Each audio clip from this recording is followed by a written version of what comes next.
الحمد لله وحده والصلاة والسلام على من لا نبي بعده أما بعد قال الله تبارك وتعالى لهم البشرى في الحياة الدنيا والآخرة صدق الله العلي العظيم. معزز سامعین، قابل احترام بزرگوں اور نوجوان ساتھیوں، اللہ کا شکر ہے کہ ہم سب مسلمان ہیں اور ہمارے پیش نظر دو جہان کی کامیابیاں ہیں، دنیا اور آخرت کی. دوسری بہت سی قومیں ہیں، ان کے پیش نظر صرف ایک کامیابی ہے دنیا کی. آخرت کے بارے میں ان کے یہاں کوئی تعلیم نہیں ہے، آخرت کے بارے میں ان کے یہاں کوئی تصور نہیں ہے. مگر اللہ تبارک و تعالی نے ہم سب پر احسان کیا ہے مسلمان بنا کر اور مسلمان گھروں میں پیدا کر کے. لہذا ہم جب بھی کوئی بات سوچتے ہیں، جب کوئی بات کہتے ہیں، جب کوئی عمل کرتے ہیں تو ہمارے سامنے صرف دنیا کا معاملہ کبھی نہیں ہوتا، بلکہ دنیا کے ساتھ ساتھ آخرت بھی پیش نظر ہوتی ہے. قرآن مجید نے اپنے ماننے والوں کے لیے جگہ جگہ پر اس کی یاد دہانی کرائی ہے. لہم البشریٰ فی الحیاۃ الدنیا والآخرہ، ایمان والوں کے لیے کامیابی کی خوشخبری ہے دنیا میں بھی اور آخرت میں بھی. یہ کامیابی ان لوگوں کے لیے ہے جو اللہ پر ایمان لائے، اللہ کے رسول پر ایمان لائے، اللہ کے احکام کو قبول کیا اور رسول اللہ صلی اللہ علیہ وسلم کے بتلائے ہوئے طریقے کے مطابق اس کو اپنے عمل میں لائے، اس کے مطابق اپنی زندگی کو ڈھالا، اس کے مطابق موت تک زندگی کو گزارا، تو پھر کامیابی دنیا اور آخرت کے لیے ہے. اور جنہوں نے روگردانی کی، معصیت کی، نافرمانی کی، نہیں مانا، نہیں کیا، تو ان کے لیے یہ بشارت نہیں ہے. پھر ان کے لیے دوسری آیتیں ہیں جن کے اندر پکڑ کی، عذاب کی وعیدیں ہیں، احادیث مبارکہ ہیں جس میں نبی پاک صلی اللہ علیہ وسلم نے ایسے لوگوں کی ناکامیوں کو اور آخرت میں پیش آنے والی مصیبتوں اور مشقتوں کو بیان کیا ہے. جب ایک بندہ مسلمان ہوتا ہے تو اس کو یہ ساری چیزیں سمجھائی جاتی ہیں. لا الہ الا اللہ، اس کا مفہوم کیا ہے اور اس کا تقاضا کیا ہے یہ بتلا دیا جاتا ہے. محمد رسول اللہ، اس کا کیا مفہوم ہے اور اس کا کیا تقاضا ہے اور اس پر کیسے عمل کرنا ہے یہ بھی بتلا دیا جاتا ہے۔ مگر جب کوئی بندہ شروع سے مسلمان گھر میں پیدا ہوا ہو تو پھر بچپن سے گھر کے ماحول میں، گھر کی تعلیم میں یہ باتیں سیکھتا چلا جاتا ہے۔ ہاں، بہت سی جگہ پر گھروں کے ماحول میں کمیاں ہیں، کوتاہیاں ہیں، دینداری کا ماحول نہیں ہے، دین کی باتیں وہ کبھی نہیں کرتے۔ ایسے گھروں میں بچے اور بچیاں پھر کلمہ طیبہ کے مفہوم اور تقاضے کو سمجھ نہیں پاتے، اور نہ توحید کے تقاضوں کو پورا کرنے کے قابل بنتے ہیں، نہ رسول اللہ صلی اللہ علیہ وسلم کی ہدایت اور تعلیمات کو اپنے لیے لازم اور ضروری اور نجات دہندہ سمجھتے ہیں۔ ایسے لوگوں کے گھروں میں بے دینی کا ماحول ہے، دین بیزاری کا ماحول ہے اور دین چھوڑنے کا ماحول ہے۔ اور یہ دیکھا جاتا ہے بعض جگہ پر اگر ان کو کچھ ٹیلنٹ دکھانے کا موقع ملا، کہیں پر کچھ ایوارڈ ملنے کی شکل ملی، تو سب سے پہلے وہ اپنی اسلامی تہذیب، اسلامی طور طریقے کو چھوڑ کر غیروں کے صفوں میں کھڑے ہو جاتے ہیں۔ اگر خواتین ہیں تو اب ان کو نقاب لگانا یا حجاب کرنا، پردے میں رہنا، یہ سیکنڈری بات معلوم ہونے لگتی ہے۔ وہ یہ سمجھتی ہے کہ ایک کامیاب، ایک روشن دماغ، ایک ترقی یافتہ خاتون کے لیے یہ ضروری ہے کہ وہ اپنے حجاب کو اتار کر سامنے آئے، اور جس طریقے سے دوسری قوم کی عورتیں یہ سڑکوں پر اور تمام جگہوں پر دکھتی ہیں، اسی طریقے سے ہمیں بننا ضروری ہے۔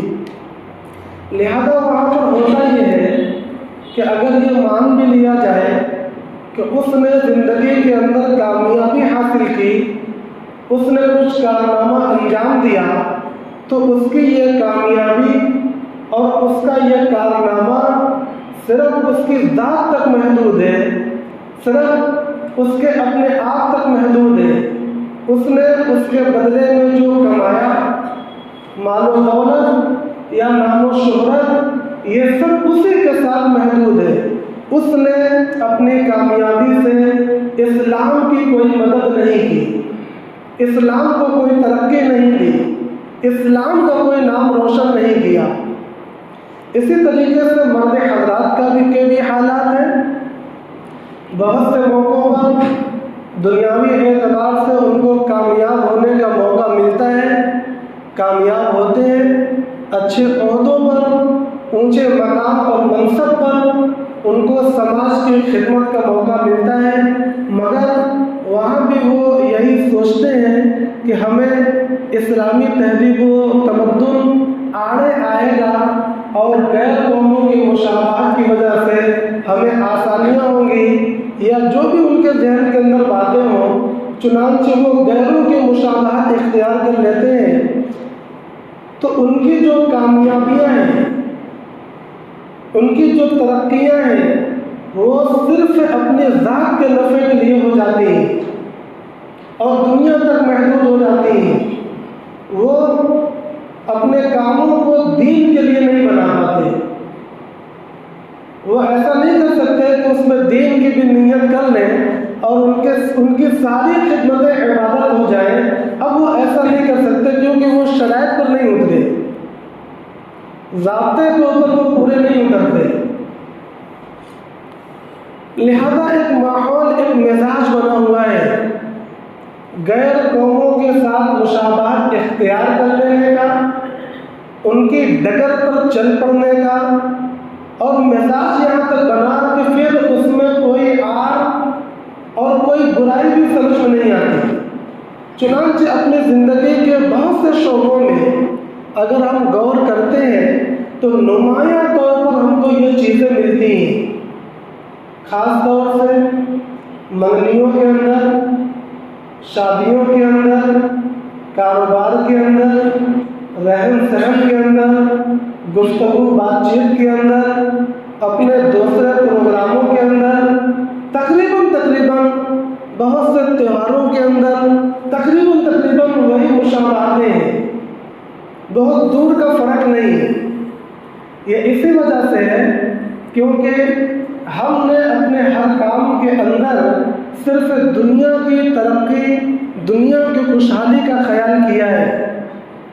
وہاں پر آخرت کو فراموش کیا ہے۔ ایسا نہیں ہے کہ صرف اس پہ مجرم ہم ہیں، ایک زمانے سے، ایک لمبے زمانے سے اس طریقے سے مسلمانوں کے اندر کمیاں اور کوتاہیاں پائی جاتی رہی ہیں۔ ہر وقت کے علماء نے، دانشوران نے اور ملت اسلامیہ کے رہبروں نے اس کی تصحیح کی ہے، اصلاح کیا ہے، منظم کیا ہے، اور از سر نو مسلمانوں کی زندگی کو تشکیل دیا ہے کہ قرآن و سنت کے مطابق زندگی گزارنا ضروری بھی ہے، اور کس طریقے سے گزارنا ہے اس کی یہ شکل بھی ہے۔ اس کی ضرورت ہر زمانے کے اندر پڑی ہے اور ہر زمانے کے اندر پڑتی رہے گی۔ کامیاب وہ لوگ ہمیشہ ہوئے ہیں جنہوں نے باتوں کو سمجھا، پھر باتوں کو مانا اور اس کے بعد اس پر عمل کیا۔ محترم بھائیوں اور دوستوں، یہی مسئلہ ہم سب کے سامنے بھی ہے۔ ہم سب ہمیشہ ان چیزوں سے دوچار رہتے ہیں، لہذا وہی تدبیریں، وہی اصلاحات ہمارے لیے بھی ہیں، اور وہی کیفیت اور نوعیت ہم سب لوگوں کے ساتھ وابستہ ہے۔ نمبر 1 سمجھنا، نمبر 2 اس کو ماننا، اور نمبر 3 پھر اسی کے مطابق عمل کرنا، اس کے خلاف نہ جانا۔ اسلام کے جو احکامات ہیں، ہم اس ملک میں رہتے ہوئے تمام احکامات پر عمل نہیں کرتے، یہ بات ذہن نشین رکھیں۔ قرآن مجید کے اندر اللہ تبارک و تعالیٰ نے جتنے احکامات نازل فرمائے ہیں، ہم اس ملک کے اندر رہتے ہوئے ان تمام احکامات پر عمل نہیں کر پاتے، کیونکہ کچھ احکامات وہ ہیں جس میں حکومت کا اسلامی ہونا ضروری ہے۔ مثلا حدود کا مسئلہ، قصاص کا مسئلہ، دیت کا مسئلہ، یہ ایسے مسائل ہیں جو اس ملک کے اندر یا پاکستان میں یا بنگلہ دیش میں بہت سے ملکوں میں نافذ العمل نہیں۔ حدود کس سے کہتے ہیں؟ کوئی چوری کر لے تو اس کا ہاتھ کاٹا جائے، کوئی شادی شدہ مرد ہو یا عورت زنا کر لے تو اس کو سنگسار کیا جائے گا، شادی شدہ نہ ہو اور زنا کر لے تو کوڑے لگائے جائیں گے، کوئی شراب پی لے تو اس کو کوڑے لگائے جائیں گے، کوئی کسی کے ناک کان کاٹ لے، ہاتھ کاٹ لے تو پھر اس سے قصاص لیا، اس سے دیت لی جائے گی، کوئی کسی کا قتل کر دے تو پھر اس سے قصاص لیا جائے گا۔ یہ بہت سے وہ مسئلے ہیں جو اللہ رب العزت نے قرآن مجید کے اندر نازل فرمائے ہیں۔ یہ مسئلے قطعی ہیں، ثبوت کے اعتبار سے بھی قطعی ہیں کیونکہ قرآن مجید کے اندر ہے، اور مفہوم کے اعتبار سے بھی قطعی ہے کیونکہ اللہ کے نبی صلی اللہ علیہ وسلم نے سب کچھ کر کے دکھلا دیا، صحابہ نے ان کے بعد عمل کر کے دکھلا دیا، اور سینکڑوں سال تک اسلامی حکومتوں نے اس پر عمل کیا، ملکوں میں اس کے قانون بنے، سینکڑوں اور ہزاروں کی تعداد میں ان مسائل کے اوپر کتابیں لکھی گئیں، آج بھی وہ کتابیں پڑھائی جاتی ہیں، تو ایک بات یہ ذہن میں رکھیں کہ قرآن مجید کے بہت سے مسائل وہ ہیں اور احادیث مبارکہ بھی اسی کی تفسیر ہے جس پر آج ہم لوگ عمل نہیں کر سکتے، مجبور ہیں، کرنا چاہیں تو بھی نہیں کر سکتے، ہم مجبور ہیں۔ ہمارا کوئی امیر المومنین خلیفۃ المسلمین نہیں ہے، لہذا وہ تو ہم نے مجبوراً چھوڑ رکھے ہیں، اس کی تلاوت کرتے ہیں، اس کے مفہوم کو پڑھتے ہیں اور مدرسوں میں اس کے اسباق پڑھاتے ہیں، اس کی باریک چھوٹی اور بڑی بحثیں کرتے ہیں، ان مسائل کو اپنے طلباء کو سمجھاتے ہیں اور دلائل سے اس کو ثابت کرتے ہیں۔ وہ دلائل نقلی بھی ہوتے ہیں اور عقلی بھی ہوتے ہیں۔ ہم یہ دکھاتے ہیں کہ اسلام کے جو قوانین ہیں وہ فطرت کے کتنے مطابق ہیں، وہ انسانیت کے عقل کے کتنے قریب اور کتنے صحیح ہیں، مگر ہم عمل نہیں کر پاتے۔ لہذا جو لوگ قرآن مجید کا برابر مطالعہ کرتے ہیں، اسلامی کتابوں کا مطالعہ کرتے ہیں، میں یہ سمجھتا ہوں کہ ان کے دلوں میں ضرور اس بات کا قلق ہوتا ہوگا، کہیں نہ کہیں دل و دماغ پر ضرور پسماندگی چھاتی ہوگی کہ ہم لوگ ایسے دور کے اندر پیدا ہوئے اور ایسے حالات کے اندر ہم لوگ جی رہے ہیں کہ قرآن کی تمام آیتوں پر عمل کرنا ہمارے لیے ممکن نہیں ہے۔ قرآن کے کچھ احکام وہ ہیں جن پر ہم لوگ عمل کرتے ہیں، وہ کیا ہے؟ نماز ہے، قرآن کا حکم ہے، روزہ رکھنا ہے، زکوٰۃ دینا ہے، حج کرنا ہے اور والدین کی فرمانبرداری ہے اور سچ بولنا ہے، جھوٹ نہیں بولنا ہے، غیبت نہیں کرنا ہے یا قتل نہیں کرنا ہے، بہت سی چیزیں، شراب نہیں پینا ہے، جوا نہیں کھیلنا ہے اور لوگوں کے ساتھ اس نے سلوک کرنا ہے، اور ہم نے جو بھی کمایا وہ سب اللہ کا ماننا ہے اور اس میں سے اللہ کے راستے میں خرچ کرنا ہے۔ اللہ کے راستے میں اللہ کے بندے بھی محتاج ہیں اور بہت سی زمین و جائیداد، مساجد و مکاتب اور اوقاف اور مدارس بھی محتاج ہیں۔ ہر جگہ پر ہم اللہ کے حکموں کو پورا کرنے کی کوشش کرتے ہیں۔ کچھ احکام ایسے ہیں جس پر ہم لوگ بلا روک ٹوک صرف اپنے ایمان کی وجہ سے، اس وجہ سے کہ ہم قرآن کو مانتے ہیں، ہم اللہ کے رسول سے ایسی محبت کرتے ہیں جو ایک طرف غائبانہ ہے اور دوسری طرف نہایت والہانہ اور جان نثارانہ ہے، اس پر ہماری جانیں قربان رہتی ہیں، ہم اس پر عمل کرتے ہیں، اس میں ہمیں کوئی روک ٹوک نہیں کرتا۔ تیسرے اور مسائل ہیں جن پر عمل کرنے کا موقع ہمیں روز روز نہیں رہتا، جب موقع آتا ہے تو اس پر ہم سے عمل کروایا جاتا ہے۔ وہ کون مسئلے ہیں؟ مثلا نکاح کے مسائل ہیں، طلاق کے مسائل ہیں، ایلا کے مسائل ہیں، زہار کے مسائل ہیں، خلا کے مسائل ہیں، فسخ نکاح کے مسائل ہیں، وراثت کے مسائل ہیں، وصیت کے مسائل ہیں، ہبہ کے مسائل ہیں، ولایت کے مسائل ہیں، حضانت کے مسائل ہیں اور نام و نفقہ کے مسائل ہیں۔ یہ وہ مسئلے ہیں جو ہمارے سامنے ہر وقت پیش نظر نہیں رہتے، مگر جتنے نام میں نے گنوائے ہیں یہ سب کے سب قرآن مجید کی آیتوں سے ثابت ہیں اور بالکل قطعی طور پر ثابت ہے۔ جس طریقے سے نماز کے الفاظ قطعی طور سے ثابت ہیں اور نماز کا مفہوم قطعی طور سے ثابت ہے، اسی طریقے سے یہ مسائل ہیں، ان کے الفاظ قرآن مجید میں قطعی طور سے ثابت ہے اور ان کے مفہوم امت میں قطعی طور سے ثابت ہے، اس میں کوئی اختلاف نہیں ہے۔ 4 ائمہ ہیں، 4 ائمہ تو آج ہیں، گزرے ہوئے زمانوں میں 500 ائمہ تھے، بہت سے اللہ تعالیٰ نے امام بنائے تھے۔ جیسے ہم لوگ چند محدثین کا نام جانتے ہیں، چند حدیث کی کتابوں کا نام جانتے ہیں، مگر امت میں اتنے ہی محدثین نہیں ہیں، امت میں اتنی ہی حدیث کی کتابیں نہیں ہیں۔ حدیث کی کتابیں سینکڑوں کی تعداد میں ہیں اور محدثین ہزاروں کی تعداد میں ہیں۔ ہم نام صرف چند کا یاد رکھتے ہیں اپنے ضرورت کے لحاظ سے۔ اسی طریقے سے جو ائمہ مذاہب ہیں، امام اعظم ابو حنیفہ، امام مالک، امام شافعی، امام احمد ابن حنبل رحمہم اللہ، یہ صرف 4 امام نہیں گزرے،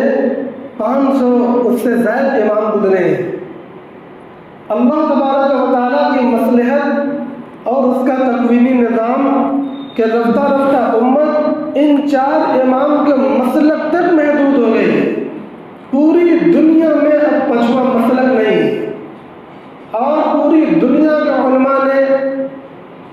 چاروں مسلک کے علماء نے مل کر، یعنی اہل سنت والجماعت کے تمام علماء نے حالات اور لوگوں کی کمزوری کی بنیاد پر اجماعی طور پر یہ فیصلہ کر لیا کہ اب ان 4 مسلک کے علاوہ اس سے باہر جانا یہ جائز نہیں ہے۔ یہ فیصلے بہت بات کے ہیں اور فیصلے ضروری بھی ہیں۔ بہرحال میں یہ عرض کر رہا ہوں کہ یہ جو 4 مسلک ہیں، ان چاروں مسلک میں ان مسئلوں کو لے کر کوئی اختلاف نہیں ہے۔ اختلاف کا معنی یہ ہے کہ جیسے نماز کے بارے میں کسی کے اختلاف نہیں ہے، مگر جو نماز کے ذہنی مسائل ہیں اس میں بھی اختلاف ہے۔ ایک امام یہ کہتے ہیں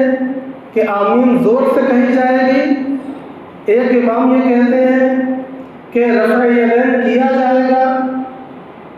ایک امام یہ کہتے ہیں کہ کانوں تک ہاتھ اٹھا کر ہاتھ چھوڑ کر کھڑے ہونا ہوگا۔ تو یہ جو ذہنی مسائل ہیں، ان مسائل کے اندر اختلاف ہے، مگر نفس نماز کے فرضیت اور وجوب میں کوئی اختلاف نہیں ہے۔ اسی طریقے سے یہ مسئلے کے بارے میں، ان مسائل کے بارے میں آپ سے یاد کرنا چاہتا ہوں کہ ان مسائل کے اصل میں کوئی اختلاف نہیں ہے۔ ہاں، ان کی جزیات کے اندر اپنے دلیل کے اعتبار سے کچھ اختلاف ہو سکتا ہے، وہ ہے بھی۔ ان سے میں کہنا کیا چاہتا ہوں، آپ کو سمجھانا کیا چاہتا ہوں کہ یہ مسائل نمبر 1 قرآن مجید کے ہیں، نمبر 2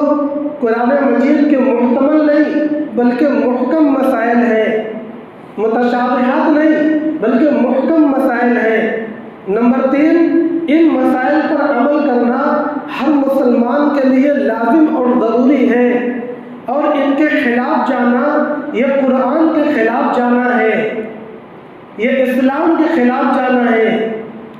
اگر کوئی ہمیں یہ دعوت دے، آپ کو یہ دعوت دے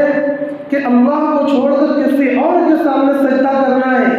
تو ہم جانتے ہیں نہ ہم قبول کریں گے اور نہ آپ قبول کریں گے، کیونکہ ہم شرک کی دعوت کو قبول نہیں کر سکتے۔ لیکن اگر کوئی یہ دعوت دے کہ آپ کو اپنے ان مسائل کے اندر قرآن کو چھوڑ کر، اللہ کے رسول صلی اللہ علیہ وسلم کے طریقے کو چھوڑ کر کسی اور طریقے پر عمل کرنا ہے، تو اس وقت ہمارا اور آپ کا رویہ کیا ہونا چاہیے؟ یہ کھلے ہوئے شرک کی دعوت تو نہیں ہے، یہ کھلے ہوئے شرک کی دعوت تو نہیں ہے، لیکن قرآن اور سنت رسول کے خلاف جانے کی کھلی ہوئی دعوت ہے۔ قرآن اور سنت رسول کے خلاف جانے کی یہ کھلی ہوئی دعوت ہے۔ تو ایسے موقع پر ہم اور آپ کیا کریں گے؟ چھوڑ دیں گے؟ نہیں چھوڑیں گے۔ ایسے موقع پر ہم اور آپ قرآن کو نہیں چھوڑیں گے، اور اللہ کے نبی صلی اللہ علیہ وسلم کی تعلیمات کو نہیں چھوڑیں گے، بلکہ ہر قیمت پر، ہر قربانی کو دے کر ہم یہ چاہیں گے کہ ہم قرآن مجید کے اوپر عمل کریں، کیونکہ وہ ہم سمجھتے ہیں، ہم اپنے ایمان کے مطابق ہم یہ سمجھتے ہیں کہ وہ اللہ کی کتاب ہے، اور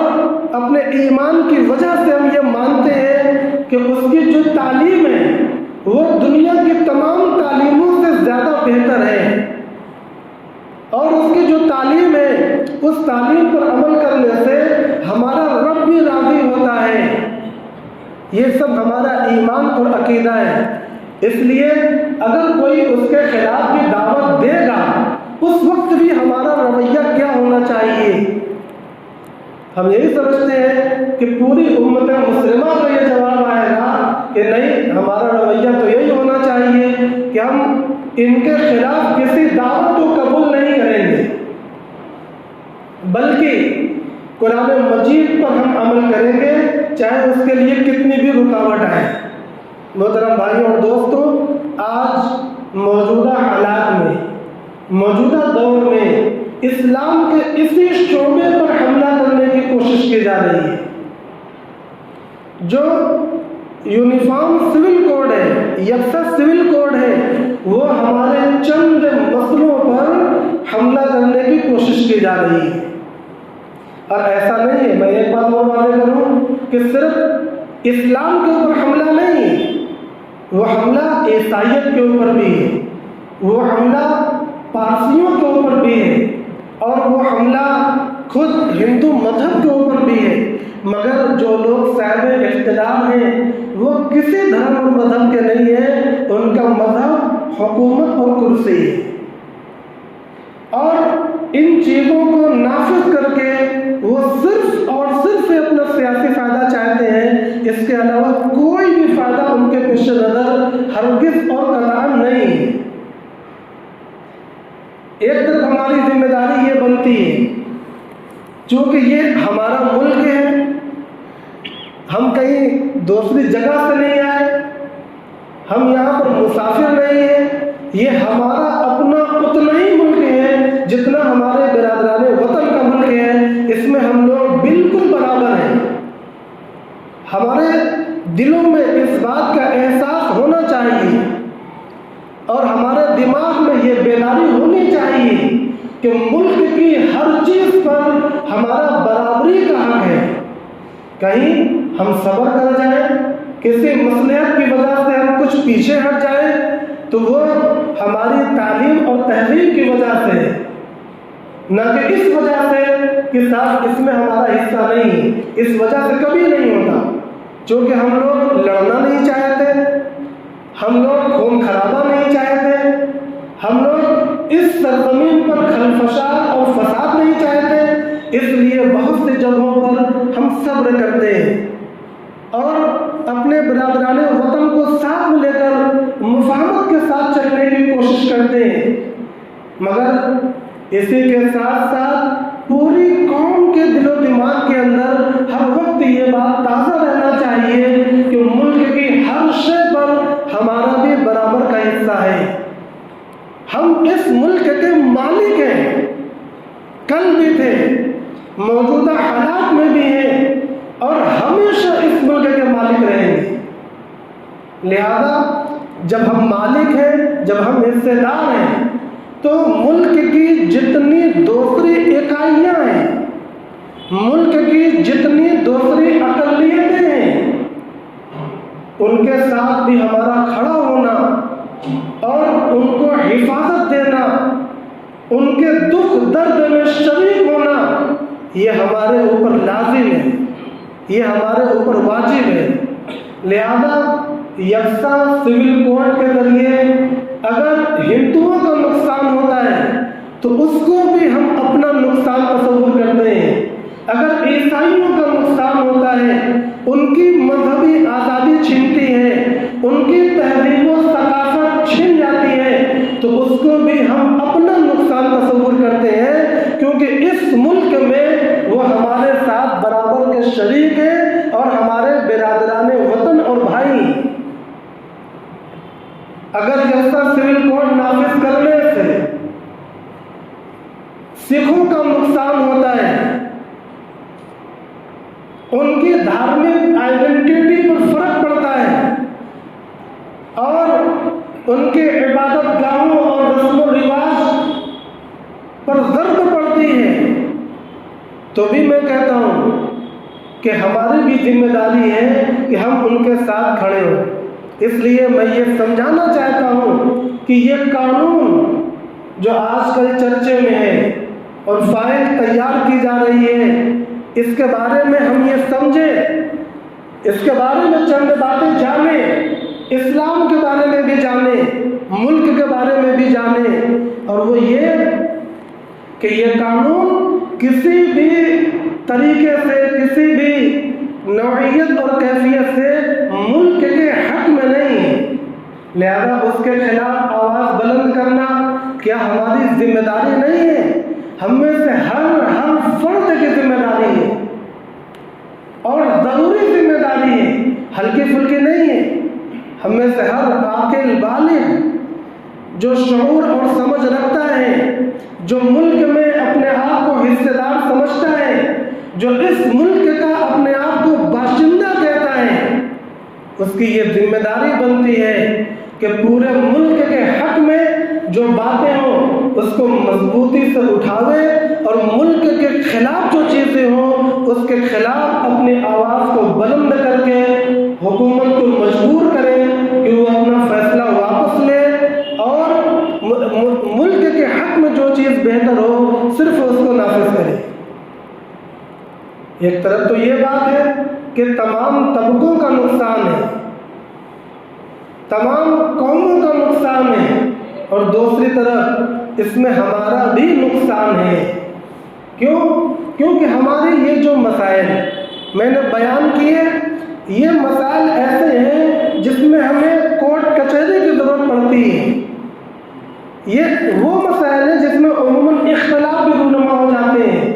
نکاح ہوا، طلاق ہوا، کھلا ہوا، ایلا اور زہار ہوا، مہر، عدت، نفقے اور خرچے ہوئے، وصیت ہوئی، ہبہ ہوا، وقف ہوئے، ان تمام مسائل کے اندر ہمیں کاغذات بنانے پڑتے ہیں، اور بعض مرتبہ ہمیں پولیس کا سہارا لینا پڑتا ہے۔ تو ان مسائل کے اندر آج جو صورتحال ہے وہ مسلمانوں کے مسائل مسلمانوں کے قانون کے مطابق حل کیے جاتے ہیں۔ ہمارے سنویدھان کے اندر دفعہ نمبر 25 کے اندر یہ چیزیں محفوظ ہیں، لیکن اگر اس دفعہ کو ختم کر دیا گیا تو یہ قانون اسلامی تشخص کے ساتھ پھر باقی نہیں رہ پائیں گے ہمارے ملک کے اندر۔ کیا فرق پڑے گا؟ میں ایک دو مثال کے ذریعے آپ کو واضح کروں۔ یہاں پر فرق پڑے گا کہ ہم جو وصیت کرتے ہیں تو ہماری وصیت کی بنیاد کیا ہے کہ 1/3 سے زیادہ کسی کے لیے وصیت نہیں ہو سکتی۔ اگر 300 روپیہ کسی کے پاس ہے اور وہ اپنے پیسوں میں کسی کے لیے وصیت کرنا چاہتا ہے، کسی مدرسے کے لیے، کسی مکتب کے لیے، مسجد کے لیے یا کسی انسان کے لیے وہ وصیت کرنا چاہتا ہے کہ میرے مرنے کے بعد میری رقم میں سے اتنی رقم فلاں کو ادا کر دی جائے تاکہ میرے لیے صدقہ جاریہ ہو سکے، تو اسلام کا ایک متفقہ قانون ہے کہ وہ اپنی پوری رقم کی وصیت نہیں کر سکتا، وہ اپنی آدھی رقم کی وصیت نہیں کر سکتا، وہ زیادہ سے زیادہ 1/3 کی وصیت کر سکتا ہے، جس کو عربی میں ثلث کہتے ہیں، یعنی 300 میں سے 100 روپے کی وصیت کر سکتا ہے، 101 روپے کی وصیت نہیں کر سکتا۔ یہ قانون کہاں سے ملا؟ یہ قرآن مجید سے ملا ہے، لہذا اس پر عمل کرنا ضروری ہے یا نہیں؟ اس پر عمل کرنا نہایت زیادہ ضروری ہے، اور اس کے خلاف جانا یہ جائز نہیں ہے۔ اور اگر اس کے خلاف جانے کی دعوت آپ کو کوئی ملک دے، کوئی طاقت دے، تو کیا آپ اس کے خلاف جائیں گے؟ تب بھی ہم سمجھتے ہیں کہ ہم اور آپ اس کے خلاف جانے پر راضی نہیں ہیں، ویسے ہی راضی نہیں ہے جیسے کوئی ہمیں شرک کے لیے دعوت دے، چاہے ملک ہو چاہے کوئی بھی قوت ہو، ہم جانے کے لیے تیار نہیں ہیں، اور اس جگہ پر اپنے جان مال سر دھڑ کی بازی لگانے پر تیار ہیں۔ اسی طریقے سے یہ قوانین بھی ہیں۔ عدت کا خرچہ اسلام نے اس کا ایک طریقہ بتایا ہے، اسی طریقے پر عمل کرنا ضروری ہے۔ مہر کا ضروری ہونا اسلام نے بتایا ہے، قرآن کے اندر اس کا تذکرہ ہے، لہذا مہر کا ضروری ہونا یہ ضروری ہے۔ ایسا نہیں ہو سکتا کہ پورے ملک کے لیے ایک قانون بنا دیا جائے اور بغیر مہر والا نکاح سب کے اوپر لاگو کر دیا جائے۔ نکاح کے اندر گواہوں کا ہونا یہ ضروری ہے، اسلام کے اندر صرف دوسرے کسی قوم کے اندر یہ تصور نہیں پایا جاتا ہے، لہذا دیوی دیوتاؤں کے سامنے جا کر ٹیکے لگا لیے، دوست نے مالے پہنا لیے، کسی نے جا کر کچھ اقرار کر لیے، کوئی گواہ نہیں ہے، کوئی اعلان نہیں ہے، وہ یہ سمجھتے ہیں کہ ان کا نکاح منعقد ہو گیا، مگر اسلام کے اندر اس کا کوئی تصور نہیں ہے۔ جب تک دو گواہ موجود نہ ہو نکاح منعقد نہیں ہو سکتا، اور یہ کانسیپٹ ہمیں قرآن نے دیا ہے، ہمیں نبی پاک صلی اللہ علیہ وسلم نے دیا ہے، لہذا ہم کسی کی دعوت پر بھی اس کے خلاف جانے کی جرأت نہیں کر سکتے۔ چلے جانا اسلام کو چھوڑ دینے کے مترادف ہے۔ محترم بھائیوں اور دوستوں، چند باتیں ہیں اور آخر میں یہ کہنا چاہتا ہوں، آج اگر ہم نے اپنی سیاسی بیداری کا ثبوت دے کر اور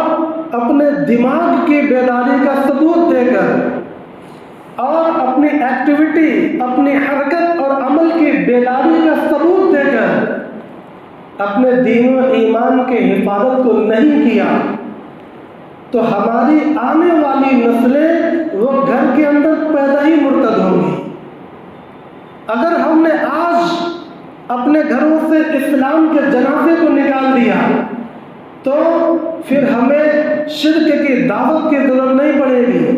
اور اسلام کو چھوڑنے کی جو دعوتیں چلائی جا رہی ہیں اس کی ضرورت نہیں پڑے گی ہماری نسلوں کو، وہ تو خود بخود اسی طریقے کے پیدا ہو جائیں گے۔ اس لیے بھی یہ ضروری ہے کہ ہم نماز، روزہ، زکوٰۃ، حج کی پابندی کریں، تلاوت کی پابندی کریں، تقویٰ اور تسبیح کی پابندی کریں، اور اسلام کے قوانین کو سمجھیں اور اسی کے مطابق عمل کیا کریں۔ اسلام عبادت اور رسم و رواج کے مجموعے کا نام نہیں ہے، اور میں یہ کہتا ہوں کہ دیگر تمام مذاہب عبادتوں اور رسم و رواج کے مجموعے کا نام ہے، مگر اسلام عبادت اور رسم و رواج کے مجموعے کا نام نہیں ہے۔ اسلام نام ہے اس چیز کا جو اللہ کے نبی اللہ کے پاس سے لے کر آئے ہیں، اسی چیز کا نام اسلام ہے۔ لہذا ہم رسم و رواج کو چھوڑیں، اس سے ذرا پرہیز کریں، اپنے تمام اعمال میں، اپنے تمام موقعوں پر صرف اسلام کے مطابق ہم زندگی گزاریں۔ ہمیں اسلام کی حفاظت اپنے عمل کے ذریعے سے کرنا ہے، اپنے وجود کے ذریعے سے کرنا ہے، تب یہ ایمان اور یہ اسلام جس پر آج دشمن طاقتیں بل بھر کر لگ گئی ہیں، ہاتھ دھو کر پیچھے پڑ گئی ہیں، تب ہم اس کی حفاظت کر پائیں گے۔ اسی طریقے سے پرانے لوگوں نے حفاظت کی ہے، صرف بحث کے ذریعے، تقریروں کے ذریعے، کتابیں لکھ کر ہم اس کی حفاظت نہیں کر سکتے۔ لہذا دو باتیں میں آخر میں عرض کر دوں۔ نمبر 1، اسلام پر عمل کا پورا مزاج بنا لیں، اور نمبر 2، مسلم پرسنل لا کی طرف سے آج کل ایک تحریک چل رہی ہے کہ اپنی مخالفت درج کراویں، واٹس ایپ پر، فیس بک پر، میں سمجھتا ہوں تمام گروپ پر یہ چل رہے ہیں، اس میں لاپرواہی نہ کریں، خود بھی لوگوں سے اس پر کلک کروائیں اور خود بھی کریں، لوگوں سے کروائیں، زیادہ سے زیادہ تعداد میں حکومت کے پاس یہ بات ہمیں پہنچانا ہے کہ یکساں سول کوڈ کے ہم لوگ خلاف ہیں۔ اللہ تبارک و تعالی کہنے سے زیادہ عمل کی توفیق عطا فرماوے۔ وآخر دعوانا الحمدللہ رب العالمین۔